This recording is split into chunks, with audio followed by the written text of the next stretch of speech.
ñoo ngi tuub gars yi live bi dafa tëb ñàkkul ne saay-saay yi ñoo ci jéem ay pexe mais li ñu doon wax rek pour gars yi buñ ñu dabee comme niñ ko commencé woon amul kenn koo xamante si nii doo yeewoo Afrique rawatina fii Sénégal te amul quelque chose à travers la gorge loo xam ne bëgg nga mu ngi fii taxaw mooy lu tax ñun tubaab yi moom ñu li tax tubaab yi goor suñu kaw li tax tubaab yi goor suñu économie li tax tubaab yi sàcc suñu passé boof ci suñu présent pour mën a lekkat suñu avenir ñépp la metti amul Sénégalais buy xëyta loolu du la metti lu tax lépp loo xamante si ni mooy wàllu économie tubaab yi ne ko fuurtee li tax ñoom ci seen i dëkk lañ fay dundee ak la ñuy defaree seen dëkk ñun ci suñu réew yi lañ koy jëlee loolu le président Ousmane Sonko osé wax te amul kenn ku yeewoo Sénégal surtout nga nekk jeune tey décomplexé te amuloo envie boobu noonu mooy envie wax ni nag kaay nag ngeen bàyyi leen ñu pour une fois ñun ñu jël suñu envol bàyyi leen ñu pour une fois ñun ñu moom suñu bopp jëlal suñuy décision tànnal suñu bopp suñu ay njiit pour une fois bu leen ñu forcer benn njiit pour une fois bu leen ñu créer ay guerre civile pour une fois bu leen ñu xuuxale terrorisme xiddi leen ñu mooy discours Ousmane Sonko bi amul benn Sénégalais bu bëgg da wax loolu français yi ragal moo fi am complexé passivité maanaam soumission bàyyeeku moo fi am mais amul kenn ku yeewoo fi Sénégal te amuloo envie yuuxu loolu ci kaw ñu dégg la mooy ñun bañu ñu leen ñun bëgguñu leen a dàq mais luñ bëgg mooy yéen ngeen bàyyi ñu pour une fois ñun en tant que des êtres humains dotés d'intelligence ñu xalaatal suñu bopp suñu yëg-yëgu bopp suñuy émotion wu bopp bàyyi leen ñu jéemal suñu bopp li tax ngeen topp ñu boobaak léegi dañu roof galgal ak ay ndëgg sërxal dem ci suñu président yi di leen jàppale ci ay loi yoo xam ne day wëlbatiku waat ci ñun di leen digtal ay doxalin boo xamante si nii léegi nag président Ousmane Sonko wax dëgg yàlla képp koo xam ne yaa ngi yeewoo Afrique képp koo xam ne yaa ngi yeewoo Sénégal képp koo xam ne am nga ngor gu nekk ci yow ak dignité ak parti politique boo mënta fekk ak tarixa boo mënta nekk ak diine boo mënta nekk wax dëgg yàlla bu fekkee discours Ousmane Sonko bi keroog joxu la ay frisson xoolaatal sa bopp barki alxuraan la mag ñi doon xeex maam Cheikh Ahmadou Bamba El Hadj Omar Foutiyou Tall maam El Hadj Malick maam Baye Niass maam Limamou Laye lañ doon xeex ci wàllu baatin ak zahir moom la Ousmane Sonko def ci discours am démb mooy bàyyi leen ñu ak suñu liberté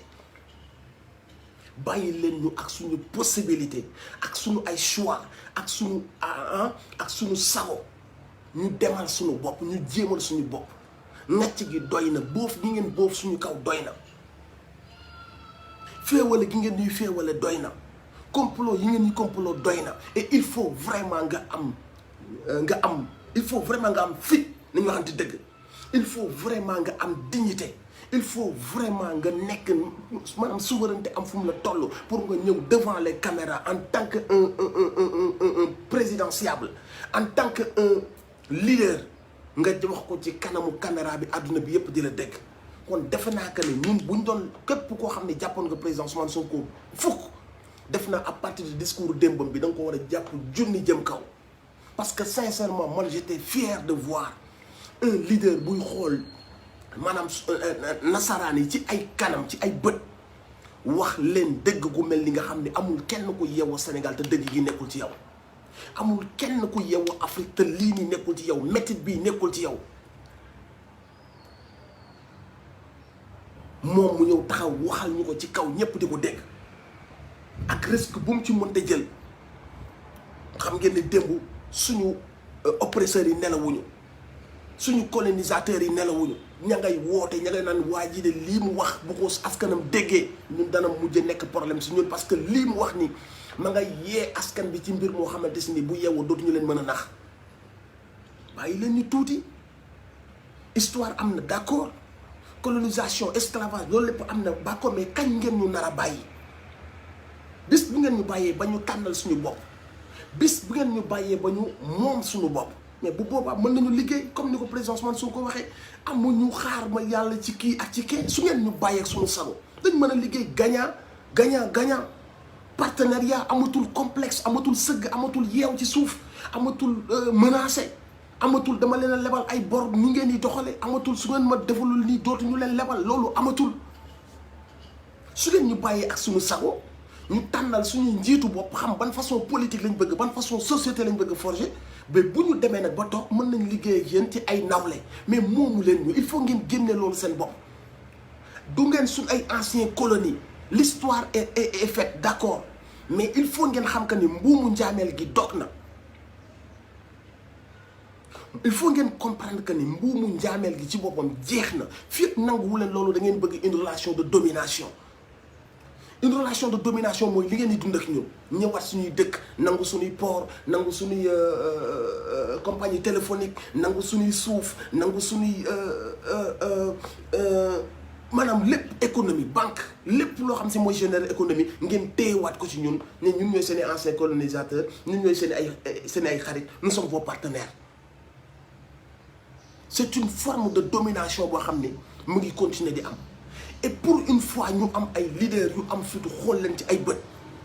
pour une fois ñu am ay leaders yu am fitu xool leen ci ay bët ne leen teggi leen seen tànk ci suñu kuu yi ngeen ko teg teggi leen seen tànk ci suñu dënn yi ngeen ko teg bàyyi leen ñu noyyi xiddi leen ñu je dis que ni képp koo xamante si ni gor nga képp ku am dignité képp ku bëgg sa drapeau képp koo xamante si ni bañ nga nooteel nangu nga doo jàmm tu dois applaudir le président Ousmane Sonko pour son discours d'hier ak foo mënte bokk weesu la politique comme li ñuy waxee lii dafa weesu politique question de souveraineté question de dignité la weesu na politique donc discours bii la ñu doon xaar ci ay politique te c'est très rare ña ko doon porter discours bi buñ leen bëggee am dañ leen fàttali ko ña dee dañ naan ña dee jamais ci guddi yi ñu toll nii ñu am des leaders yu am la sincérité l'honnêteté et le courage de tenir un discours comme ça pour tout un peuple parce que du lu ñuy lépp du lu ñu créer c'est la vérité moom la ñuy dund dafa am pays boo xam ne dafa boof suñu kaw boof ci suñu économie ñu jël ànd ak suñu ay président di tëgg ci suuf ak di xool ci suuf di joxante ay marché di joxante ay nangam ak saxam di tëggante ay loi dans le seul but de continuer à nous diriger continuer à nous opprimer continuer à nous manipuler continuer à ñëw suñu dëkk di ñàcc li fi baax yóbbu seen i dëkk ñoom ak ay hommes d'affaires yoo xam ne ay voyous ay bandits ay raykatu nit yoo xam si ni suñu complexe njiit yi nag ku ci toog ak ñooñu da ngay xoggaliku da nga yaakaar toog nga ak yàlla parce que ay complexe la ñu dama ni jeunes yi li nekk seen biir dënn li nekk seen biir xel li nekk seen biir xol li nga xam ne ni mooy seen discours de tous les jours dañoo soxla woon am un président à la hauteur de ça un président à l'image de ça et très sincèrement décomplexé boobu noonu ni mu amee ci jeunes yi am ci génération bi soo ko méngalee ak président Macky Sall ça ne va pas on a une jeunesse bu bëgg rupture bu bëgg souveraineté on a une jeunesse boo xamante si ni il rêve de son envol de moom boppam mu contrôler boppam ak un président soumis un complexé quelqu'un qui baisse la tête devant nos colonisateurs mais ñaar yooyu àndul c'est diamétralement opposé maintenant soo xoolee le discours du président Ousmane Sonko nga xool posture am nga xool taxawaayam nga xool courage am nga xool maanaam dignité gi nekk ci moom soif de souveraineté bi nekk ci moom mais ça colle avec soif bi jeunes yi di demee bëgg-bëgg jeunes yi maanaam vision jeunes yi ñu waxante ko te yàlla rek tax ça colle avec la posture de Ousmane Sonko avec le profil de Ousmane Sonko donc cocktail boobu noonu mënul def lu dul apporter un résultat positif mënul def lu dul rapporter un résultat boo xam ne lu ñuy jëme ci kanam la parce que dañoo am benn jeunesse buy ñëw bu décomplexé bu bëgg dara bu nga xam ne am na lu ko metti ci biir xolam nangootul mbuumu njàmbe nangootul nekk à la merci nangootul nekk au contrôle de qui que ce soit kon kooku il a besoin d'avoir benn leader boo xamante si nii la même chose lay incarner et bu ñu bëggee waxan dëgg cette jeunesse là avec le président Ousmane Sonko day matché donc ngàcce ngalaama bii xeetu leader très sincèrement parler barke alxuraanu karim en dehors de la politique et de tout ça ça parle de ñun sunu fierté ak sunu dignité ngàcce ngalaama ñu am un leader bu osé teniral ñu discours bi nga xam ne fii la nekk ñun naqar bi nga xam ne ba léegi jàllul ña daan tëj sunuy sëriñ asile yóbbu asile suñuy sëriñ teg pression suñuy sëriñ fii ngeen di tabax juma fee du ngeen fa tabax juma fii ngeen di lekke ku wax ñu rey la ku ànd ak ñun ñu créer guerre civile ah Sékou Touré da ngaa bëgg indépendance totale tu vas voir dinañ la boycott dinañ la lii dinañ daaneel sa dëkk dinañ nangu lañ fa defoon ñooñu noonu ba 2021 ils sont toujours là mais ba kañ mais su dee nag nii la war a continuer bu dee nag yenn ñu moom kon ñun nañ dënd Sénégal gi ak vert zone rouge bi ñu bañ a waxati waxi réew ñu wax rek waxu gouverneur bu fi nekk wala dara su nekkee nee nañ réew lañu mais nan ñu bàyyi nag ñu souverain mais boobaak léegi yàgg na esclavage ba léegi colonisation mais am na benn instant teggi leen seen tànk ku baax ba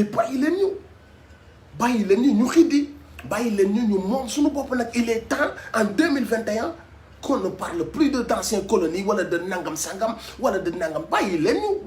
ñu demal suñu bopp bàyyi leen ñu imposer suñuy làkk di jàng ci suñuy làkk am xam-xam dugg ci science ñu koy jàng suñu làkk pour que mu gën a gaaw a dugg suñu cerveau yi mais bàyyi leen ñu jàng suñu téere mag ñi seen auteurs yi ngeen ñuy wax seen ñu leen di cité suñu université mais ils ont tous insulté la race noire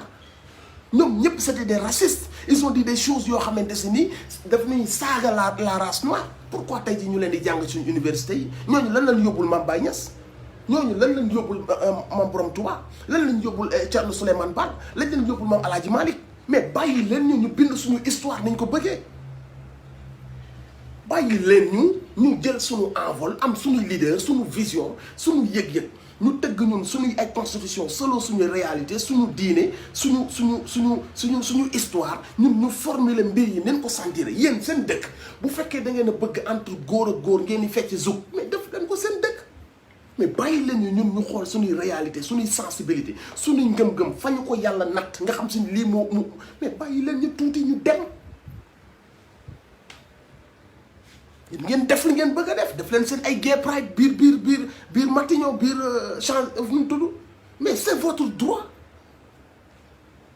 mais tey jii nii xool suñu économie kan moo yor suñu économie kan moo yor lépp lu générer ay milliards ngeen naan ñu ay croissance nangam sangam croissance boo xam ni xam nga day génn ca kaw day génn musta dugg ci réew ça n'a jamais été croissance bu inclusive boo xam ni pouvoir d'achat wu nit ñi dañ ci gis seen bopp nit ñi di mën a dund seen dund di yomb ñuy avancer lépp di loolu la ñuy woowee croissance loolu la ñuy woowee pouvoir d'achat day feeñ ci pouvoir d'achat wu askan bi mais ngeen di wut seen i chiffres pour multinationales yi ngeen di wutal chiffre ngeen def chiffre boo xam ne day génnaat Sénégal ngeen naan ñu croissance ñooñu ñëw boof ci lépp banque yeeg pétrole bi ñu ñëw gaz bi ñu ñëw fépp ñoom ñu ngi ñëw moom daal ñëwaat nañ ba boofaat suñu kaw tey ñuy dégg Sarkozy dëmm bi mbaamu xaram boobu nga xam si ne fu tàkk moo ko taal ñuy dégg ay Tony Blair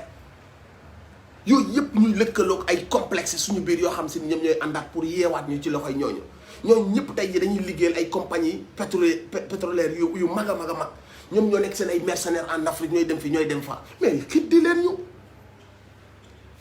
li ñu am sax mënuñu koo dundee ñun Afrique boo demee Côte d'Ivoire cacao kese mënoon na leen a taal ñu ciy dund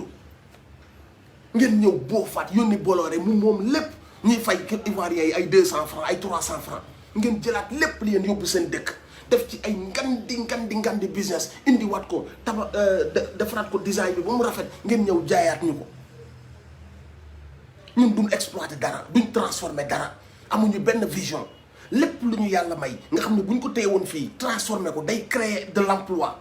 ñu liggéey ci loolu noonu am ci ay jeunes yoo xam dañ cee xarañ ñu former ci yeneen jeunes affaire bi di yaatu duñ ko def dañ koy dajale jaay ko ci prix bu ndaw tubaab yi defaraat ko ba mel nu mel ñu ñëw jaayaat ñu ko ci prix yi cher ñu nekk ay éternel consommateur mais xiddi leen ñu mais le président Sonko il a raison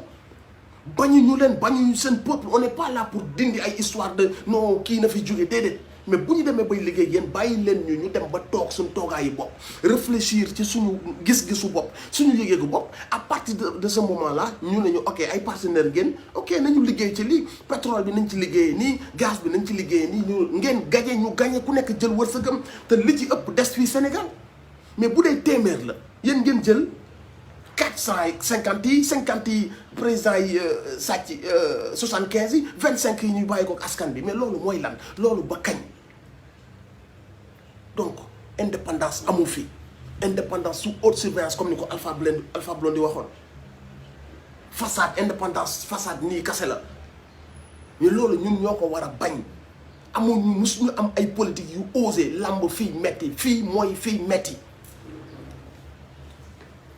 fii Ousmane Sonko teg loxoom démb mooy fii metti et on le sait tous ce n'est pas un discours de haine mais c'est un discours décomplexé discours li nekk sa xol comme ni ma ko waxee yow ñun dañoo dem ba ci suñu biir dëkk li nekk ci suñu biir xol amul kër sëriñ si xam nañ ko kër amul fu ko xamul mooy li nekk suñu biir xol français yi ni ñu boofee moom ñu depuis boobu tooñ suñuy maam ba léegi continuer boofu suñu kaw amul benn sénégalais bu yeewu te loolu mettiwu la waaw kenn sañu ko woon wax ci kanamu caméra ndax layam yi ragal ñu def la lii ragal ñu tëj la fii lobby yi dañoo am doole dañoo dem ba gëmloo ko ne dañoo am doole donc dañoo war a soumettre dañoo dem ba complexe ba gëm ko maanaam benn affaire la boo xam ne dañoo dem ba gëm ne même ñun en tant que ay politique suñu kër yi sax pour nga wax ko sax tabu la pour nga wax que ni français yi nan nu teggi nan nu këddi day dem ba nekk tabu ci yow parce que dañ ñoo gëm ko ni ñoom dañ noo dominer dominer ñu peeru dominer boo xam ne fi mu ñu àgg da ngay dem ba complexe leen a wax dëgg da ngay dem ba complexe leen a wax la réalité rôle bi ñuy jouer Afrique ñëpp xam nañ que ni rôle domination la déstabiliser diviser pour mieux régner musoo gis ñoom ñu taxaw xeex ab dictateur xalaatuñ ko seen àdduna xalaatuñ ko seen àdduna quand un président reste 40 ans au pouvoir ça ne les dérange pas du moment qu'il gagne leur marché na fa toog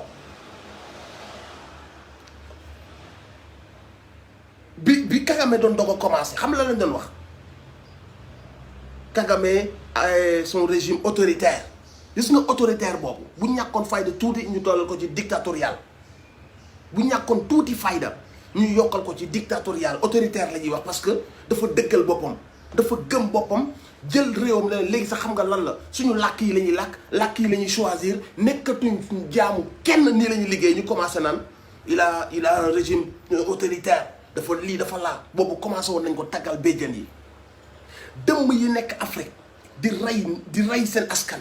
di suufeel seen askan jamais nga dégg tubaab yi ñu critiquer dëmm yooyu noonu jamais parce que ñoom ñi ngi jox tubaab bi liñ bëgg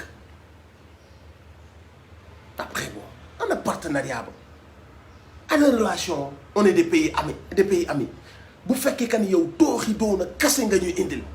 manipulation kese nga ñuy indil nous monter les uns contre les autres kese nga ñuy indil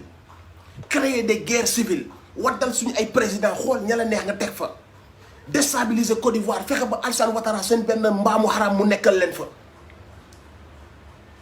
ana ami dans tout ça arrêtons ce complexe nit ki bu dul sa ami bul nangu mu lay def lu mu lay def ci suuf ci kaw mun la sa ami la sous prétexte que ni moom il est fort il est puissant mun la sa ami laa rek que sañoo ko wax que ni da ngay kàcc doo sama ami mais du sa ami ku lay déstabiliser kuy sàcc sa alal ku ñëw boof ci sa kaw di nangu li nga moom lépp mais nu muy nekk sa ami du la def loolu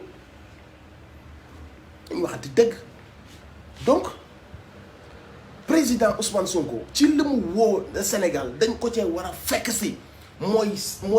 décomplexé boobu dañ ko cee war a fekk si bëgg moom suñu bopp boobu dañ ko cee war a fekk si maanaam désir de souveraineté boobu dañ ko cee war a fekk si parce que loolu kese moo ciy génnee mooy ñu ne ñun dañoo bëgg moom suñu bopp amuñu beneen choix bu dul dañoo bëgg moom suñu bopp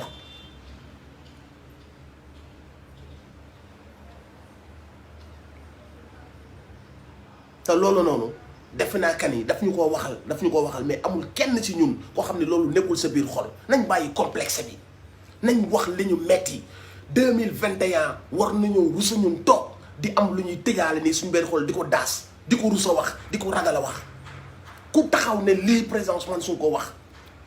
mais saa yi xool leen seen loi barki démb bi pour yéen ñan ñoo nekk derrière cette loi pour yéen ñan ñoo nekk derrière cette loi xool leen ko duñ ñu mës a bàyyi fii ñu ngi complexé barke alxuraan duñ ñu mës a bàyyi parce que si ñoom seen kii seen xéewal mi ngi nekk ci noot gin ñu noot donc seen intérêt la ñoom ñun ñu sëgg di nangu di accepter di soumettre ils vont continuer parce que ci la seen lépp nekk bis bu nu bañee ne ñoo lank kindaare bu boobaa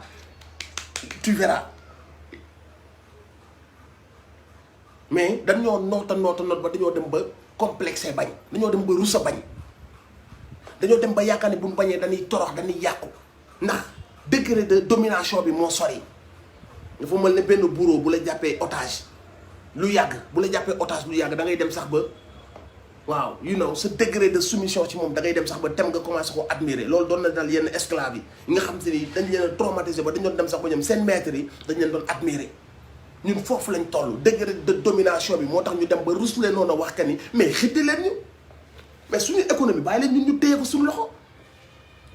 bàyyi leen suñu croissance muy tuuruwaat ci suñu biir dëkk waa réew mi di ko yëg suñu pouvoir d'achat di yokku jeunes yi di mën a takk jabar di mën a jënd oto di mën a def ay prêts yoo xam ne seen liggéey dina ko mën a fay mais xaalis ak yi génn ci réew mi lépp day génnaat dem ci multinationales yi ñun suñu dund di gën a yokk ñuy yokkaat njëgu ceeb njëgu dëwlin ñuy yokkaat lépp ah hôpitaux yi mbir yi gën a cher étudiants yi di dund lu kenn xamul régions yi waxatuñ seen i wax ah ba noppi ngeen taxaw naa ñu croissance bi dëkk bi président bu mel ni Moussa mais kan ngeen di nax kan ngeen di manquer de respect dans tout ça nañ waxante dëgg ah Sénégal képp ku fi yeewoo te nga am tuuti xel bu ñu la laajee kan mooy sa ennemi premier Macky Sall nga war a wax le pire président qu'on a eu ñun Afrique mooy le président Macky Sall est-ce que tu peux imaginer yow am réew fal la am na ñu fekk sa démb bërki dem am ñu ko fekk yaa ngi woon bërki dem yor benn mer gàddu di louer benn nekk par xawma ban magie tu es devenu milliardaire avant d'être président milliardaire avant d'être président c'est impossible buñ toppee affaire yi xam nañ fi ñu ko jëlee biñ demee ba nga sës la doo mi da nga ne Ablaye Wade moo ma ko may Ablaye Wade ne la da ngay kàcc mayu ma la ko nga nekk président ok graw yow sénégalais yi réew mu mag la réew mu am histoire la ay gor ñoo fi dëkk ay wàllu ñoo fi tëdd mais au nom de lan yow nga jël réew moom bëgg a tayle seen bakkan respecté too réew moomu noonu jox la ñaari mandat yoo xam ni xam nañ sax ni ko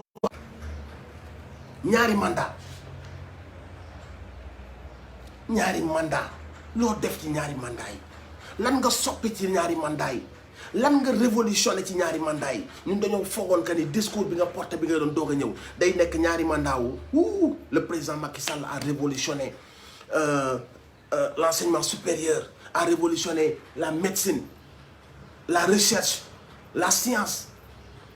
Boy yi léegi dañoo am ay centres yoo xam ne dañ leen équipé boy yi léegi ñu ngi liggéey ci ay naka la ñuy defaree ay portable ay ordinateur ay auto ay avion boy yi ñu ngi avancé dans la recherche. On pensait que ni foofu nga ñu jëmee ci ñaari mandat on pensait que ni dañ naan agriculture bi Macky Sall yóbbu na ko ci niveau boo xamante si nii léegi autosuffisance alimentaire dañoo am ñun ba léegi dañuy génn di jaay parce que bi ngay doog a ñëw fekk nga fi jeunesse am nga fi ndox am nga fi soleil am nga fi terre cultivable ñu yaakaaroon que ni ci 2 mandats da ngay ñëw révolutionner mbir yi ñu yaakaar que ni dañ naan en matière de sécurité le président a révolutionné dafa équiper maintenant la gendarmerie d'une manière équiper la police seen commissariat yi boo fa duggee tu sais que ni nangam ak sangam. Corruption da ko fay jëlee ba mu dellu ginnaaw nous on attendait ça de toi dañu naan président Macky Sall fa mu fekk corruption da ko fay jëlee ba mu dellu ginnaaw ñu ne njàngu xale yi ñu ne gis ngeen léegi lycée yi ni mel gis ngeen formation wu gis ngeen léegi boo amee bac même avant nga am bac gis nga formation yi nga mën a def option yaa ngi nii gis nga boo génnee borom diplôme yi ñu toog daal ni 2 mandats après waaw le président Macky Sall regarde-moi ce bilan loolu lañ doon xaar ci yow après 2 mandats. lii lañ doon xaar ci yow nga révolutionné ko mais yow ñun xaar ñu woon ci yow nga tëju ak ay voyous tëju ak ay juge tubaab ak ay kenn xamul pour tëggal ñu ay loi yoo xam ne daf ñu yeewaat def ñu ay jàmm on n'attendait pas ça de toi on n'attendait pas de toi après 2 mandats on n'attendait pas de toi nga xool naka nga ñu mën a yeewaat bayone ñu jiiñ ñu ay terroristes parce que cette loi bi Macky Sall tëgg barke alquran képp kuy sénégalais boo xamee boo xoolee loi bi ak li nekk ci biir da nga naan kii nekk mooy ennemi bi yées ci ñun Sénégal il faut vraiment nga détester sa réew pour mën leen a bëmax ci tooxi doona bu mel noonu ndax am na looy wàcc ndax am na looy wàcc am na loo bëgg te balaa nga fay àgg dangaa bëgg teg ay barrière ay niir bu nekk ci bopp nit ñi mais kon yow doo góor mënoo nekk nit ku baax ci àdduna suñu noon nga mënuñu laa fal ñaari mandat doon xaar ci yow résultat nga ñoon xaar ci yow nga soppi suñu réew Dakar barke alxuraan mi ngi nii sama douche boo fa duggee dama duy ay bidon bay bëgg a dee ndax du am ndox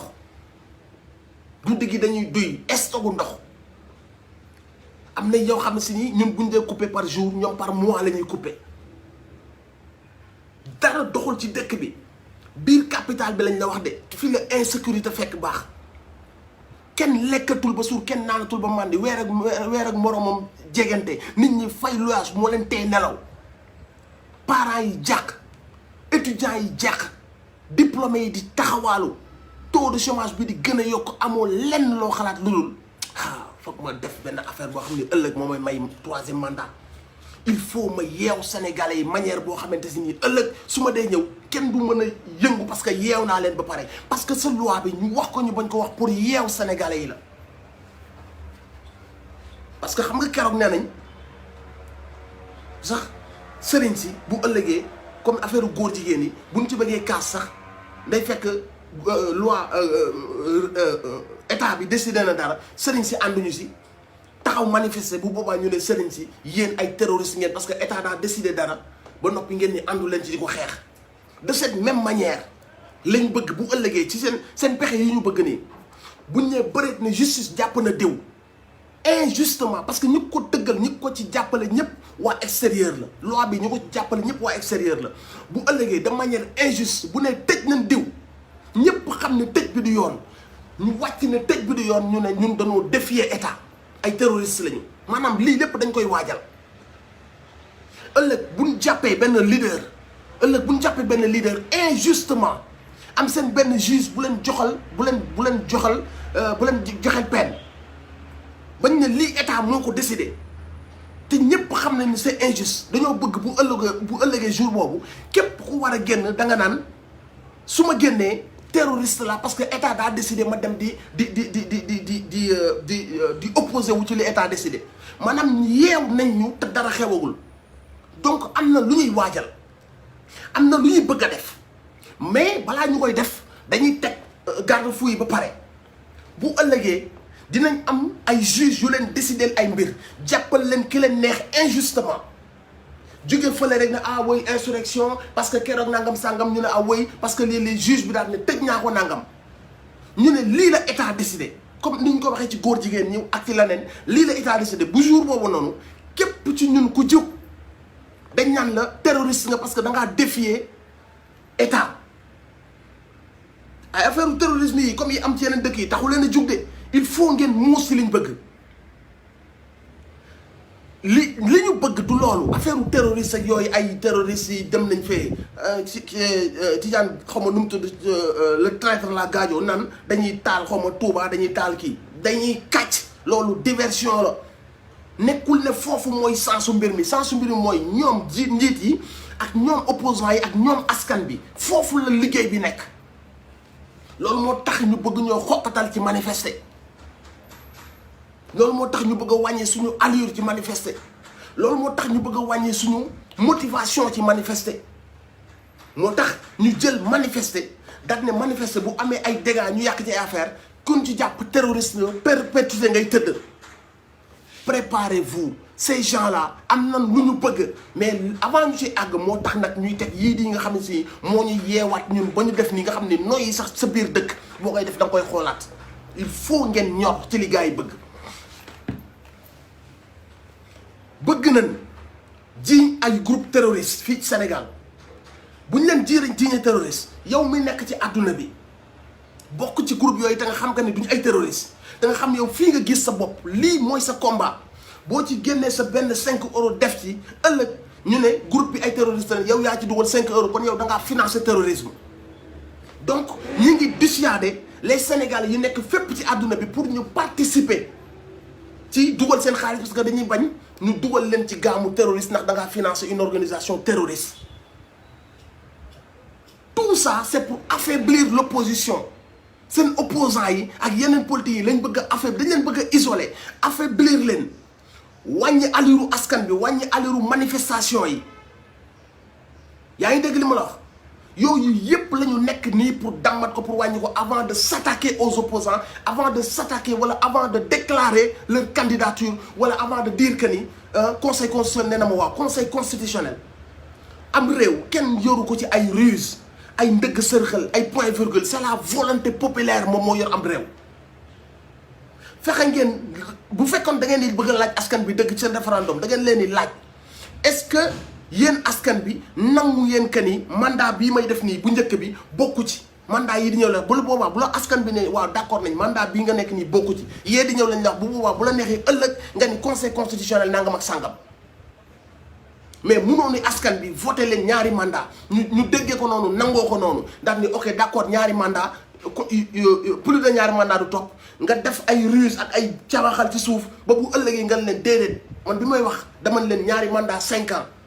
conseil constitutionnel waxul woon bu 7 ans bi man réew ban réew ci àdduna ngay gis ban réew ci àdduna ngay gis ab président toog 7 ans ah ba noppi am fitu toog waa askanam naan leen 7 ans yi bokku ci loolu fu mu am na lu ñuy wooyee bon sens gis nga bu la ay texte mayee dara dellu sul ci bon sens ak lu xel mën a nangu jiite woo ay carte jiite woo ay tapet ay nit ngay jiite tu ne peux pas xool ay sénégalais ci ay bët ne leen 5 ans yi 7 ans yi bokku ci loolu boo ko waxee sénégalais yi ñu pes la ak koo mënta doon ku jàkkaarloog man ne ma 7 ans yi bokku ci moom xam nga lu ma la wax lii yëpp nag su ngeen gisee ñu koy def la ñuy waajal ci 3e mandat bi dañoo bëgg buñ ñu kasee ba ñu kasee ñu tere ñee manifester tere ñu joxe suñu xaalis tere ñu nangam ba buñ ko waxee nag ñoom répression buñ ci def wala rey nit buñ ci rey nit opinion internationale ñu ne la yow yaa ngi risqué perpétuité am réew mu mel ne Sénégal nit génne xaalisam war a participer ci combat bi mu gëm nga ni ko boo ko defee ay terroriste nga kan moo bëgg ay terroriste kan demal nga laaj Ousmane Sonko loo xam ci ay terroriste maanaam vrai terroriste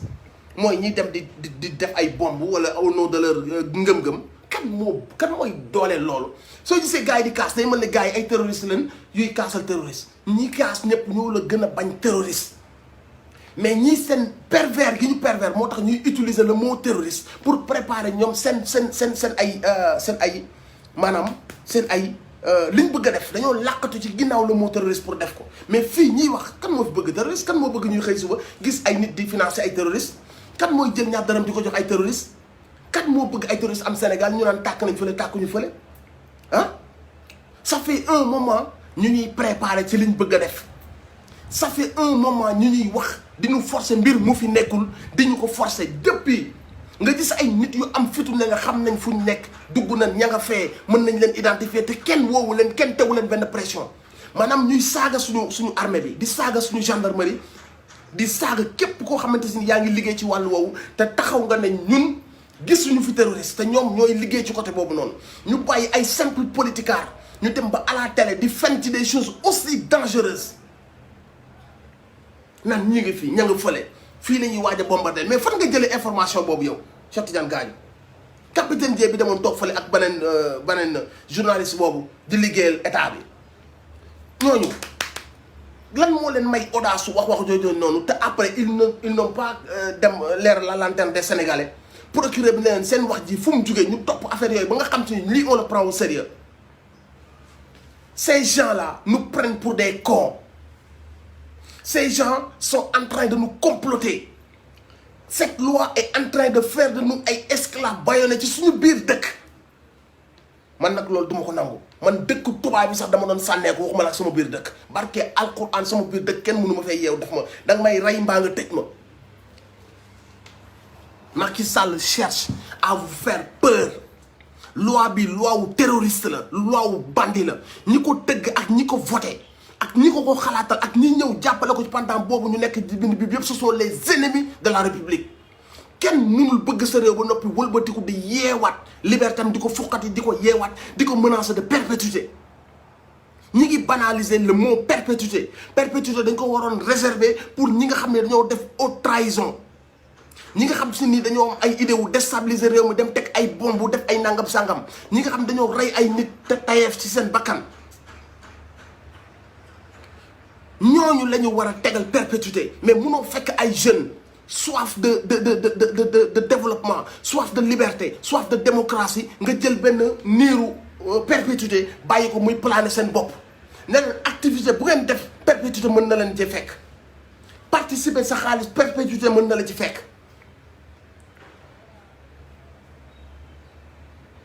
manifester say droit ak li nga d'accordul perpétuité mën na la cee fekk il faut être un dictateur pour commencer teg ay pieds yu mel noonu la famille yeewu leen ab woyi moo ñu jiite ab bandi moo ñu jiite barke alxuraan lim ñuy waajal bis bu ko réussir ñun ñëpp ay jaamam la ñuy nekk te ñun ñëpp suñuy maam yi dañoo xeex ba ñu judd ci ngor war a dee ci ngor warul am benn Macky Sall ak une petite minorité ak ay tubaab jàppale ko ci pour ñu defal ñu ay ndëgg sërxal ay ndëgg sërxal di ko jéem a tëggal sa askan kon ñooñu boo taxawee xam nga Macky Sall mi ngi monter la pression parce que plus pression bi di yéeg mieux c'est pour lui parce que en temps normal bu doon yónni ay nerf bi da koy nëbbu en temps normal bu dara xewul woon parce que nit loo yàpp sa waa dëkk di nga leen rus maanaam doo def fàng daaj ñi ay nerf bi en tant que ab président nga ànd ak ay voyous ak ay bande ñuy dóoraate c'est-à-dire que ni image bi ñu ko war a jox d'ici les années à venir mi ngi commencer di ko créer déjà mooy image d'un tyran d'un gars qui n'a pas froid aux yeux loolu moo tax mu am audace au vu et au su de tout le monde mu ànd ak ay bandi ñuy carbo yi di dóor nëbbatu ko sëriñ si nëbbatu ko suñu yaay yi nëbbatu ko mag ñi nëbbatu ko jigéen ñi si ay raam ngay gisoo ko ci ay gangster gisoo ko ci ay rang président ngay gis des voyous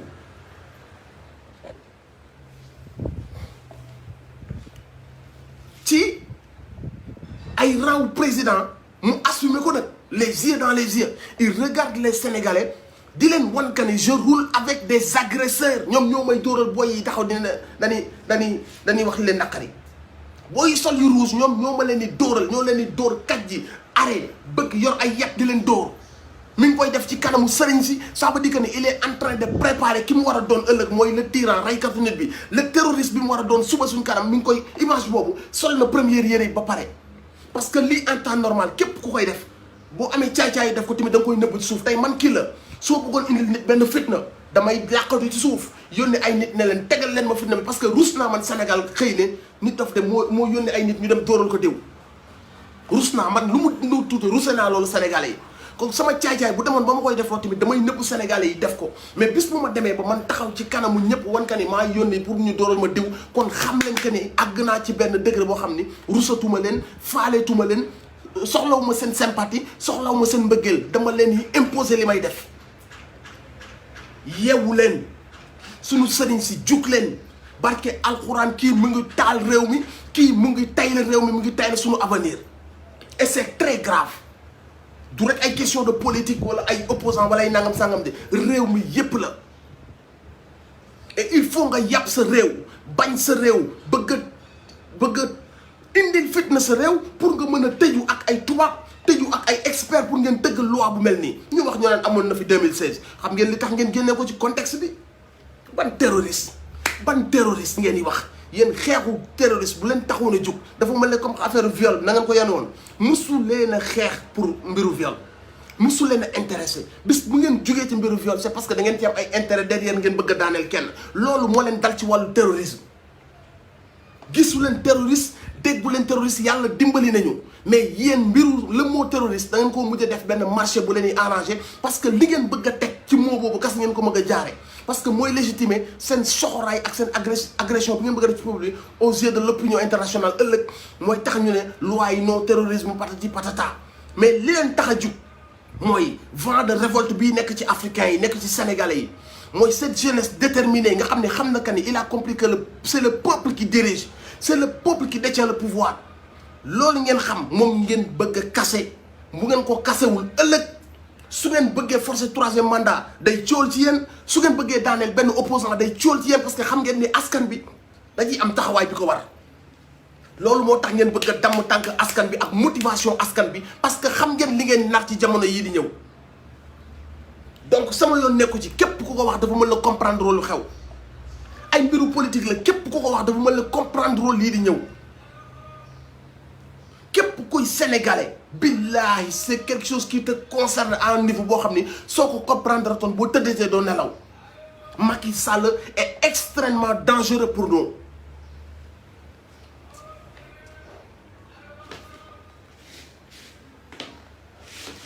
ñu ngi lancer message général Moussa Fall bu nga xamante si nii dafa war a toog moo tax mu toog heure am jot na mu toog mu ànd ak waa Sénégal mu ànd ak l'honneur de la gendarmerie mu ànd ak l'honneur le respect du drapeau et de la patrie ñi ngi ko koy ñaan ñi ngi ko koy souhaiter ñi ngi ko koy souhaiter ñi ngi ñaan képp koy mbokkam képp koy am di jàmmam nga wax ko mu dimbali Sénégal bu mu dimbali mukk Macky Sall ci projet bu yées bi nga xamante si ni mooy li mu nar ñi ngi koy ñaan mu tàggat gendarmerie yi ci honneur tàggat leen ci respect tàggat leen ci respect des lois respect du drapeau ñu ngi koy ñaan le général Moussa Fall ngir yàlla ak yonante bi àndal ak le peuple àndal ak la vérité àndal ak yàlla te àdduna day jeex yi ñu jot a lire ak li nekk ci ay livres yépp ñun bu ñu basé ci loolu ci li ñuy basé wu mooy yow li nga ñuy wan comme neex bindoon na ay livres on ne va plus se baser sur des livres on va juste se baser sur yow général Moussa Fall li nga ñu nar a wan ñu ngi am njortu ka ni di nga ànd ak sa peuple ñu ngi am njortu ka ni di nga ànd ak yàlla ñu ngi am njortu ka ni di nga ànd ak l'honneur et le respect bu ñu xam ci gendarmerie bu ñu xam ci armée bi loolu kase la ñuy ñaan kenn dematul ci ay mbir yu ñu lire defoon na lii defoon laa on va plus se fier à ça ñun ci li ñuy fiyewu maintenant mooy yow li nga nar a doxalee la gendarmerie ni nga nar a doxalee nos forces de l'ordre de cette même manière moom la ñuy wax chef police bi bu leen kenn pousser pour ngeen doon ay complice am pour mu damm seen askan bu leen kenn pousser ci loolu noonu xam ngeen seen i bëgg-bëgg xam ngeen ni ñoom nekkuñ ci dëgg xam ngeen que ni ay pexe la ñuy lal loi bi yëpp xam ngeen ni ay kàcci nen la ak ay ndëgg sërxal yoo xamante si ni dafa nar a tegaat askan bi pression boo xamante si ni li muy jot a dund rek doy na sëkk ñu ngi leen di ñaan au nom du drapeau ñu ngi leen di ñaan ci yàlla mi ñu bokk ñu ngi leen di ñaan au nom de l'honneur au nom du respect des lois ngeen tegaat lépp ci yoon ngeen tegaat lépp ci respect du pays parce que la patrie moo ëpp doole Macky Sall ak partem ce sont des voyous à l'Assemblée nationale ce sont des voyous au ministère yëpp ak dina am na ci yeneen magistrats yoo xam ne ce sont des voyous yoo xam ne ils sont de mèche ces gens-là monsieur général Moussa Fall nit ñi jéem nañ ñoo jaxasee nu ne ñot dinañ fi affaire u xeet ñet dinañ wax nañ fi waxi génocide jëlloo nañu nit ñi ay jaas yi nu ne kàlle nañ ko pour déstabiliser ñu pour rek mën a àgg à leur fin ñu ngi ñaan ngeen stoppé loolu yéen ñi nga xam ne ñun ñoo leen di fay ak suñuy impôt ñoom lu ñu leen mën a dégg bàyyi leen xel que ne bis dana ñëw yàlla na la pëkk barke alxuraan karim ki ne wax xol yi del def nii par nii fraction de seconde del sànni deret ji ki wax deret ji jëlal globule rouge globule blanc yi da leen joxe lii ki wax ndox mi séparé wul ak lii ki wax estomac jëlal affaire yi nga broyé ko jaaral ci gros intestin petit intestin ki wax milliards de cellules ci doomu aadama ki wax neer yi dugg leen génn barke alxuraan bis dana ñëw mun la pëkk ci bàmmeel hasard amul fenn dañoo am yàlla junu bind jox ñu ruu jox ñu bis bi ñuy judd ba noppi war ñoo jox bis bu ñu dee kon buñ ne laa bis dana ñëw ñun la pëkk ay malaaka sa bàmmeel képp kuñ ko wax gëm ko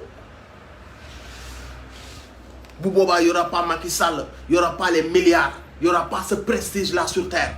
donc lépp lu nit di def na xam que ne cette vie c'est juste un passage très éphémère billahi dee mën na ñëw à tout moment kenn ci ñun mënul gis ne tàkkusaan fi la koy fekk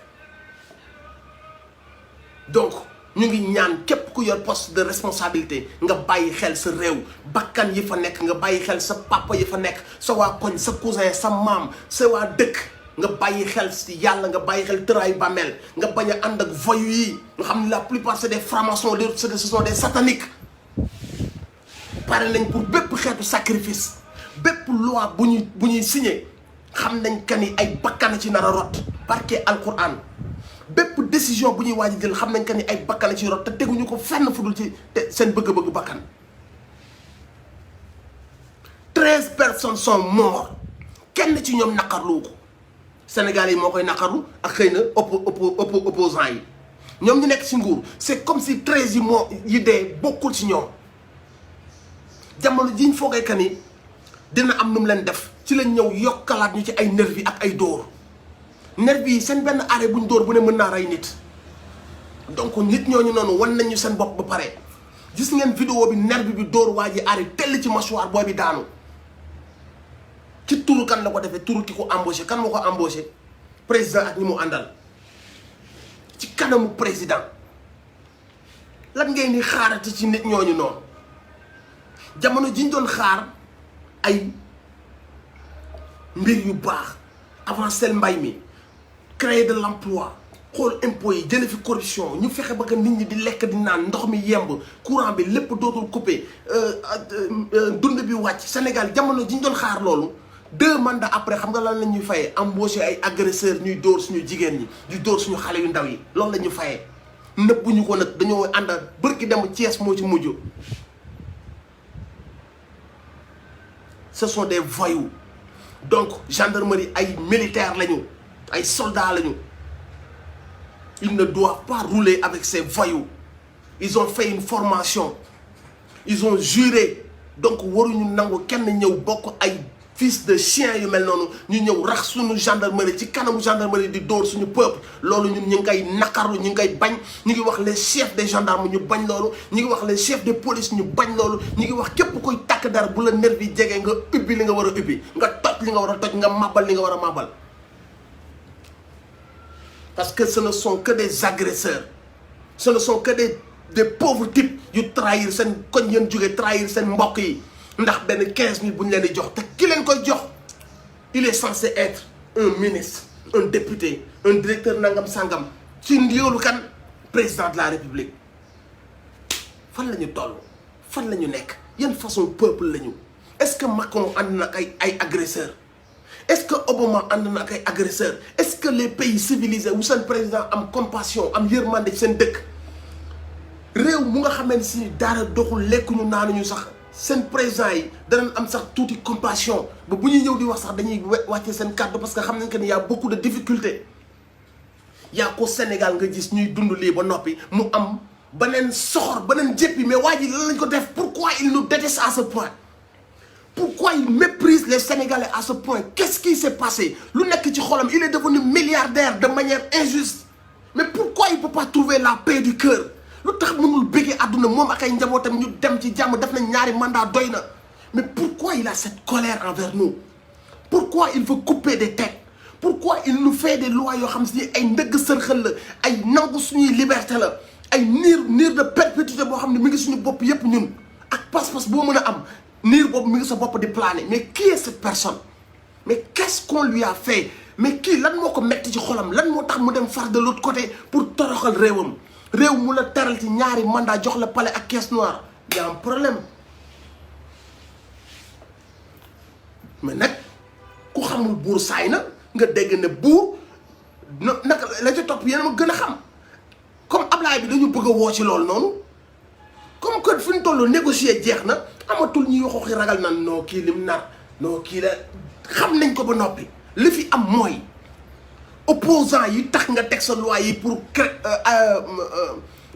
pour jële fi manifestation yi pour jële fi financement yi nga xam ne c'est légitime et normal pour fexe bi nga xam ne kenn dootul am fitu manifester pour boo déclarer 3e mandat kenn du sañ a génn ndax nangam ak sàngam pour bu ngeen légaliser góor jigéen kenn du sañ a manifester saa waay il faut que sénégalais yi wan la kan ni du fi dem du fi jàll te boo paree pour rey ñu ñun pare nañ pour riposter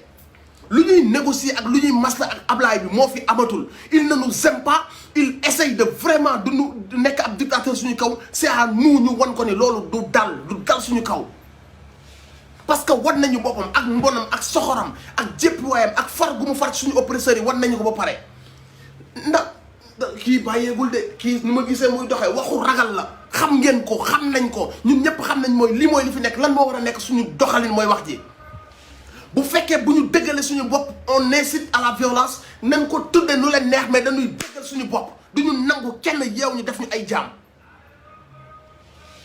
waaw parce que instant bi dañoo bëgg bi maanaam seen loi yi dañoo bëgg ba nga xamante ni bu ëllëgee bu dee da ngaa war a def live wala nga nekk un président bu un opposant bu war a def conférence de presse sax tu vas choisir les mots ndax da ngay tiit ñun la da ngaa def insurrection da ngaa woote insurrection. ils veulent nous bâillonner de manière légale bu ko defee ku ñu jàpp ëllëg opinion internationale dana non c'est la loi ban loi on est des êtres humains nekkul ne ay texte signature yu ay voyous bind mooy jël le dessus sur nous. si cette loi était écrite mu nekk sax lu baax du tax mu nekk suñu mu nekk suñu kaw waxuma la nag mu nekk benn loi boo xam ne loi wu bandi la loi wu voyou la.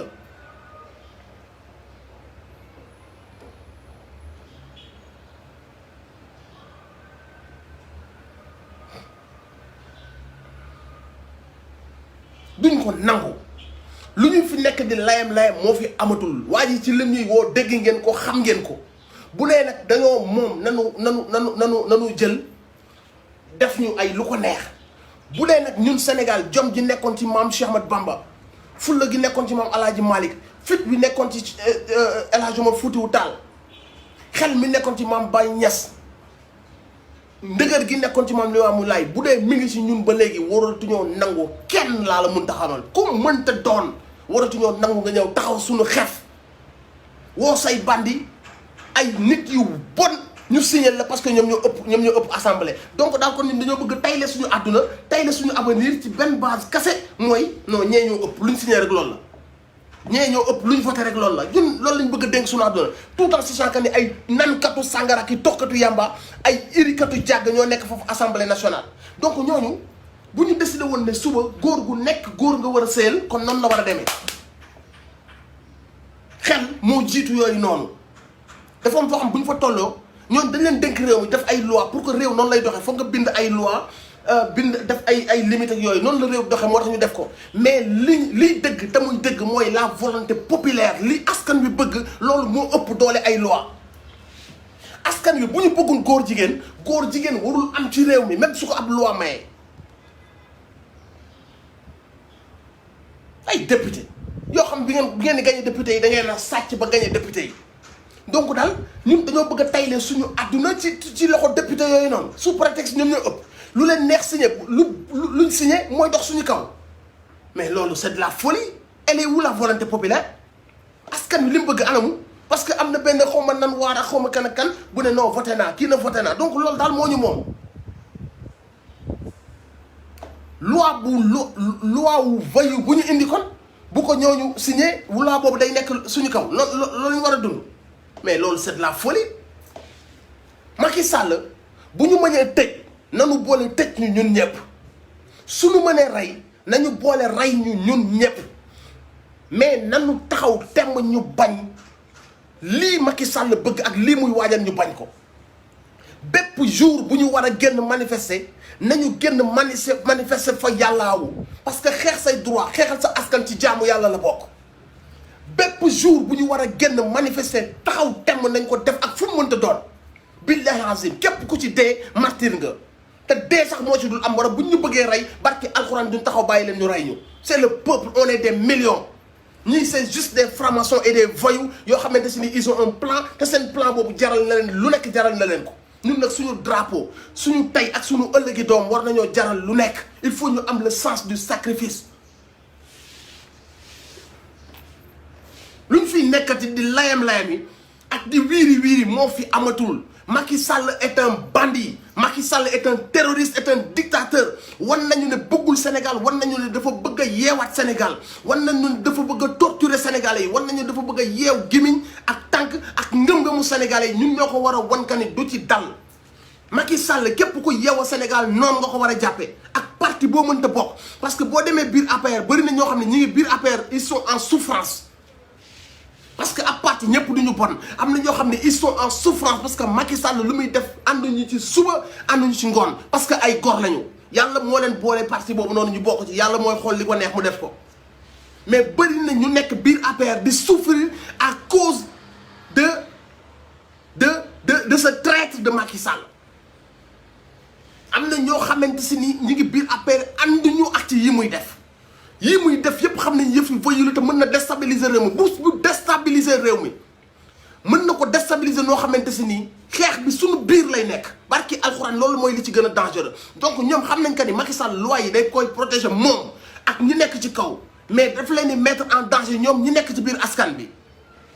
ñoom APR bi nekk ci biir askan bi Macky Sall daf leen di monter contre le peuple Macky Sall daf leen di exposer parce que ñoom ils sont vulnérables ils sont avec le peuple te nit ñi dañ leen di gis yaakaar ni ñi ngi ay milliards ndekete yooyu ñoom pas-pas kese la ñuy demee duñ dara ci APR lekk ñu fa dara ba nit ñi eenal leen ba tax na dara bu amoon sax nit ñi mën nañ leen a cibler fekk ñoom duñ ci dara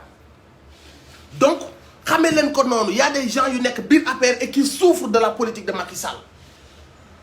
askanu lëmb ñoo war a taxaw bañ dafa dépasser un truc de parti wala un truc d'un tel ou d'un tel mbiru askan bi yépp la ce gars moomuñu ce gars moomu réew mi ñëw nañu jox ko ñaari mandat jeexal na ko jeexal ni mu ko war a jeexale dem yoonam tëgg ay loi pour mën a xàll yoon bi tëgg ay loi pour mën a tëj ay opposants tëgg ay loi pour mën a tëj gémmiñu Sénégalais yow Sénégal yi nekk États-Unis France bokk ci réew mi nga xam ni diaspora bi bu ñu téye woon seen loxo réew mi daanu diaspora boobu di dugal ci réew mi diaspora bi tey mu ne ci daayira bii laa bokk joxe naa ci parti bii laa bokk joxe naa nga di ko amatoo droit di ko joxe soo ko joxee da ngay financer terroriste kan mooy terroriste bu weesoo yéen ñii ci dëkk bi président Macky Sall ak ñi mu àndal bu weesoo ñoom kan mooy terroriste ci réew mi mais ñun jàmm lañ xam réew mi même suñu àndoowul suñu déggoowul sax ci werante nii lañ koy defee mu jeex mais ñun suñu réew jàmm lañ xam li tax ngeen bëgg ñoo forcer ay terroriste ay loi yu ñuy indil ay problèmes yoo xam ni dëkk yi dund terrorisme sax amuy genre loi yu mel nii mais fii ñun xamuñu terrorisme yow bërki démb yaa fi doon bind naan mbir yi léegi day soppeeku Macky Sall mbir yi léegi day soppeeku parce que jeunes yi la puissance du clic seen soxla yi dañuy dem wax ko sur internet dootuñu bàyyi askan jeunes yi ñooy nekk en veille dootuñu bàyyi benn président mu ne yow yaa doon wax loolu tey Macky Sall tey nga dem ba le vent a tourné affaire bi arrangé tout la nga wëlbatiku ne jeunes yi nekk ci internet ay dëmm lañ ay terroristes lañ dañuy kaj yi di saaga jeunes yooyu di saaga ñoo gën yéen ñiy toroxal seen askan ñoo gën yéen ñiy sàcc seen askan jeunes yooyu di saaga ñoo gën yéen ñi ñu foogoon ne di ngeen ñu génne ci ndóol yéen ñi ñu foogoon ne di ngeen ñu fexe ba ku feebar mën a faju yéen ñi nga xam ne di ngeen téye jeunes yi dimbali leen ba dum jaar ci géej gi di dee yéen ñi nga xam ne ku ci falu tey ñu topp yéen ñi nga xamante si nii ay Cour des comptes topp nañ ay sàcc bañ sàcc alalu réew mi ñu indi leen seen biir dëkk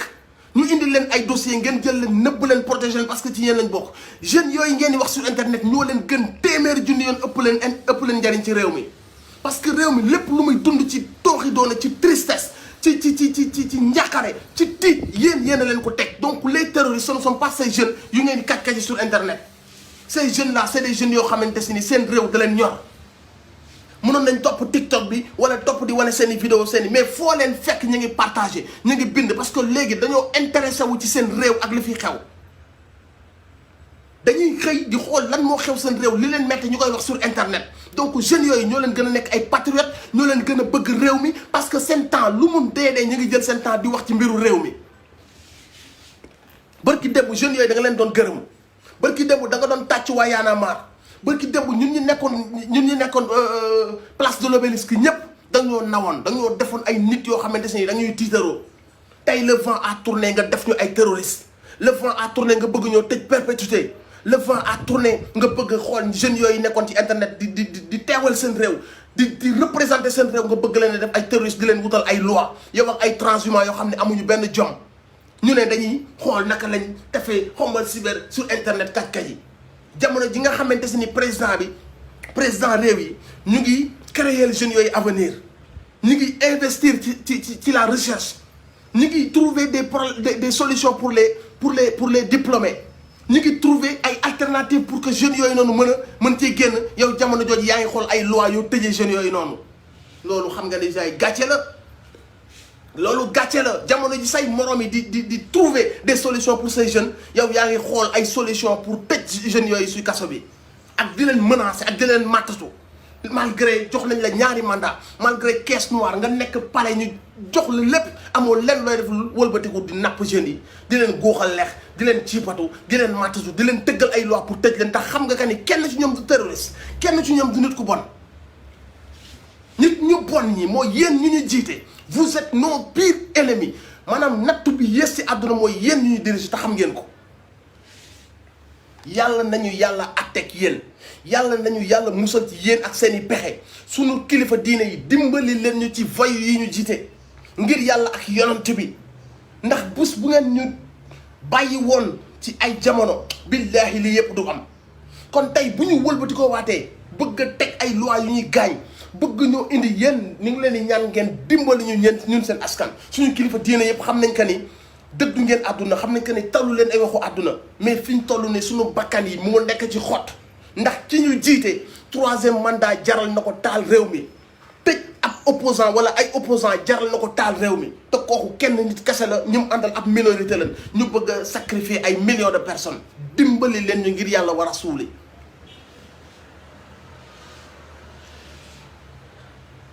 partagez leen vidéo bi waxtaane leen ko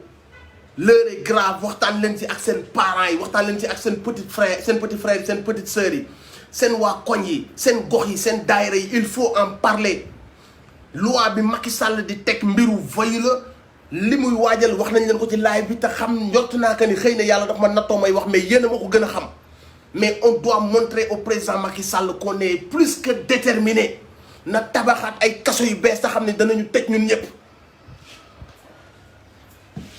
ñi koy seet si ñëpp ñu ànd ak ñoom ce sont des voyous Nicolas Sarkozy mooy ki gën a yées ci àdduna mooy Nicolas Sarkozy Tony Blair ak Nicolas Sarkozy ay millions de jeunes dee nañ à cause ñoom ils ont du sang ci seen ay loxo hommes d'affaires yooyu yëpp ils ont des milices armées ci suñu ay biir dëkk ñii dañu ñëw di garder ay camps pétrole ak leneen mais bis bu ndee ba jàkk mën nañoo def appel à ces gens là te bis bu ñu defee appel à ces gens là bërkit en mars bi weesu gis ngeen ay nit yu sol ay kagul yor ay armes xamuñu ñun doon kenn ci ñun xamul ñun doon identifié nañ la police identifié nañ la gendarmerie mais gis nañ yeneen groupe yu sol ay kagul wàccee ko di daw ci biir mbeddu Dakar yi billahi on est en danger avec ce régime là suñu njiitu kilifa diine yi bis bu ñu jàppalee ñun jeunes yëpp jël conscience ñu dooleel ñu parce que amuñu kudul ñoom bala ñuy dimbali fële ci àllaaxira nan ñu dimbali fii ci àddina dimbali leen ñu dooleel leen ñu bu leen dooleel suñu oppresseurs yi dooleel leen ñu ñun askan bi ñun ñi nga xam ni lekkuñu naanuñu fajuwuñu suñuy nelaw doyul ñu war ñu cee yokk dooleel ay duma président yi leen di seet si ñooy président yi ànd ak ay nervi di dóor seen taalibe yi président yi ñëw foofu di wàccee kanam ak di lewatal baat ñoo yées ci seen askan ñoom ñooy toog ànd ak ay nervi recruter leen di leen fay xaalis ñuy di xëy di dóor seeni ay taalibe bu ngeen ñu dimbaliwul xamuñu ku ñuy dimbali président yi bu ñu ñëwee ci yéen c'est juste pour sàkketoo seen image parce que bu ñu photo ak yow yéen wala ñu reetaan ak yéen dafa am message bu muy envoyé ci ñun taalibe day mën la kon valider ngeen leen te alors que ñooñu ñun njort nañ que ni su ngeen xamee li ñuy def seen taalibe yi du ngeen leen valider parce que ce sont des voyous on ne valide pas un voyou on ne valide pas un dictateur on ne valide pas quelqu'un buy oppressé ak di opprimer peuple am on ne valide pas un président qui marche avec des agresseurs on ne le valide pas on ne valide pas Macky Sall Macky Sall amatul benn këru diine bu mu war a dugg Sénégal ñu valider ko fa parce que valider Macky Sall c'est valider un dictateur koo xam ne Sénégal teral na ko yëgg na ko ba ci rang bi gën a kaw lenn kasa leen fay wëlbati ko ànd ak ay nervi di leen dóor bind ay loi yoo xamante ne ni loi yi def nañu ñun ñëpp ay potentiel nit yu tëdd perpétuité donc kenn koo xamante ni am nga responsabilité ci dëkk bi ñu ngi lay ñaan bul valider ci Macky Sall bul ko sax recevoir parce que recevoir ko sax day xaw a nekk lu yéeme si ñun taalibe yi day yéeme si ñun taalibe yi parce que gis ngeen lim ñuy dund mook ñi mu àndal arrogance la ñu àndal ak réewande la ñu àndal ak mépris la ñu àndal bu ñu demee à la télé di wax pour ñoom seen ay golo la ñuy waxal pourtant ñun ñoo leen fal malgré ñun lekk ñu naanuñu faju woon ñoom suñu seen i doom bu ñu bëggee ticholer sax dañuy dem faju ji France garaawul nañ jël loolu lépp ñun ñoo leen faj mais buñ ñu ci dooleel bokkil ay dóor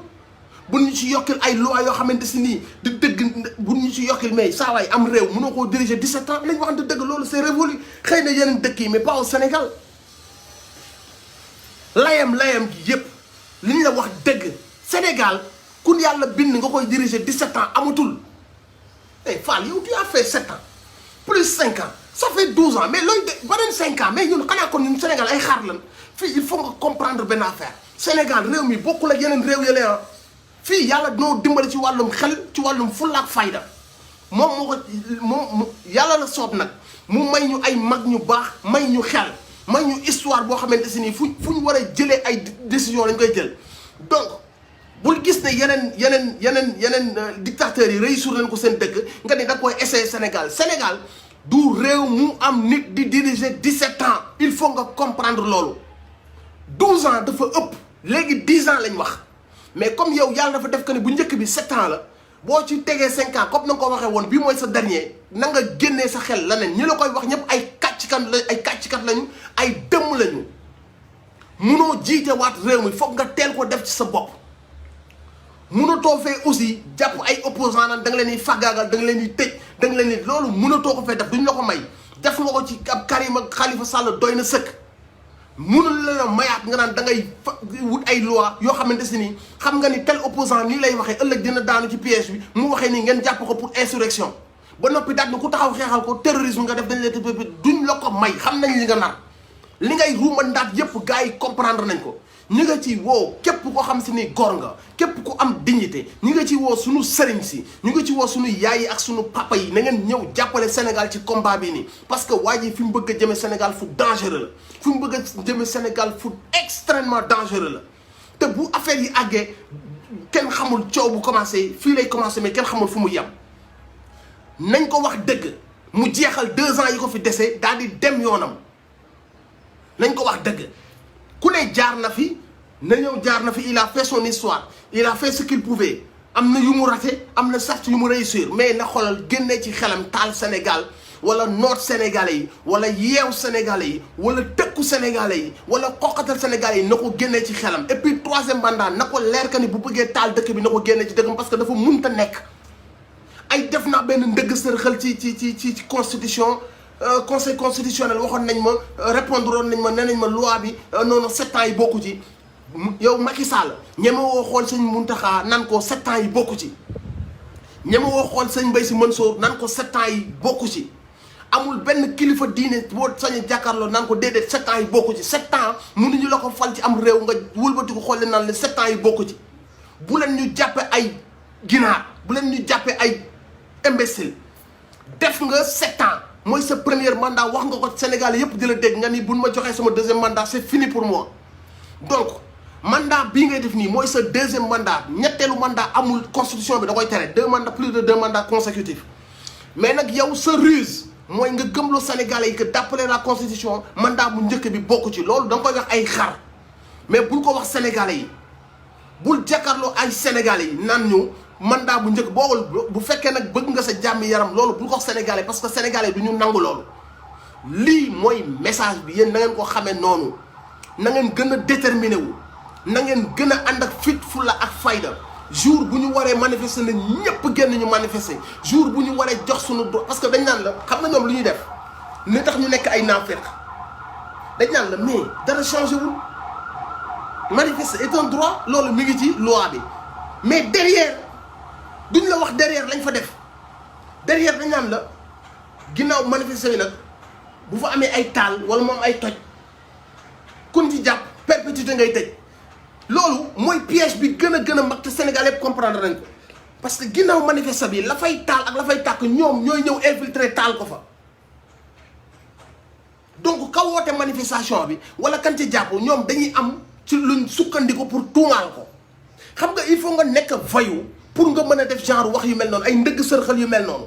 donc bu ñu demee à la télé ñoom ñëpp dañuy répéter daal ne non y a rien à changer du manifester kenn terewu ko c'est un droit alors que ni xam nañ façon manifester bi ñuy bañ ñoom parce que liñ bëgg a def ci jamono ji ñëw xam nañ que ni façon manifestation boobu mooy nekk la réponse donc réponse boobu la ñuy jéem a anticiper ñoom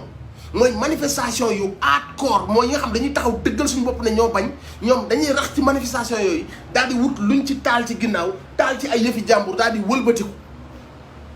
bu ñu wëlbatikoo nag daat ne leader bi moo wootoo manifestation bi ñu paree lañ dem taal fii ak fii ak fii donc leader bi mooy le coupable wala kin ci jàpp tu es le coupable mais loolu xel nanguwu ko xel nanguwul loolu amul réew mu am mu dul Sénégal est-ce que ñàkk nañ fayda pour nangul loolu Macky Sall est-ce que ñun ñàkkee nañ noonu fayda pour nangul Macky Sall mu teg niir boobu noonu suñ kaw ndëgg sërxal yi mu teg ci ab loi te xam que ni majorité mécanique la yor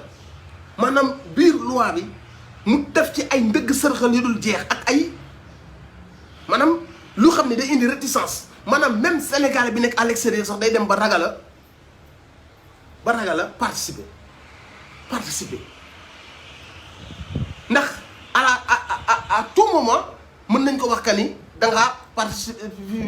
participer au financement d'une organisation terroriste mais ñun lan mooy organisation terroriste au Sénégal